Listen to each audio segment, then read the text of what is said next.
other side of Manchester, they acquired a great player. Great Tell us about player. the transfer. Tell Oh us about the transfer. man. It caught me off guard, man. Yeah, I didn't see this one coming. same because everybody's been talking about Rafinha or even just like Leeds barely making it or staying above, not getting relegated this season. But out of nowhere, I mean, I think I saw whispers of it like a week and a half ago, just like randomly, like Man City want to sign Calvin Phillips, and Man City doesn't really like they don't pop up. They're not linked to everyone like Arsenal is, or like Chelsea is, or Yeah. Man U is. Like when Man City says when someone's linked to Man City, it's like the next thing you're going to expect is that Man City is getting this guy. So I mean, that was kind of Yeah. the case with this.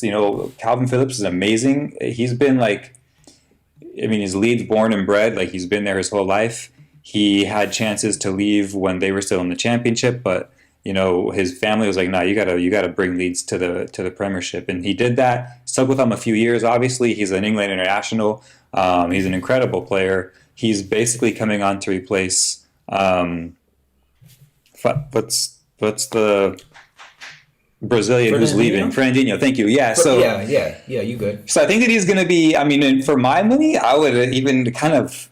Even if I mean, this is going to rub some people the wrong way, but in Fernandinho's prime too, like I would think I would still take Kalvin Phillips, especially in the side that Man City's putting together right now. But he's amazing. I think that's a great bit of business too. Like that's not a ton of money for one of the best, I think, like defensive midfielders in the game. It's huge. I think that that's going to really be able to pull some pieces together. We've talked about this before. Like it's almost like City goes in streaks of like not being able to score. But obviously, when they like decide they want to score, they can put 5-6 past anyone. But it's almost like they're always kind of like gonna give up a goal or two a game. It's like they play so attacking minded that Yeah. they're kind of always left in the open a little bit. But I think that this is going to be huge for them to help with that kind of holding that defensive midfield and that defensive back line together. So it's huge. I love this guy as a player and like as a person. So that's really good business, I think. Yeah, man. I feel like yeah, like you said, the fee that's good business. But I always love it when like a local kid joins the club and he does the right thing Yeah. and still and then it also pays off. It's like, okay, I'm staying with Leeds. We're gonna get promoted. We escaped relegation, and now it's time for me to I like what is he like 25, 26 years 25, I old? think, yeah. Okay, still Yeah. hasn't hit his prime.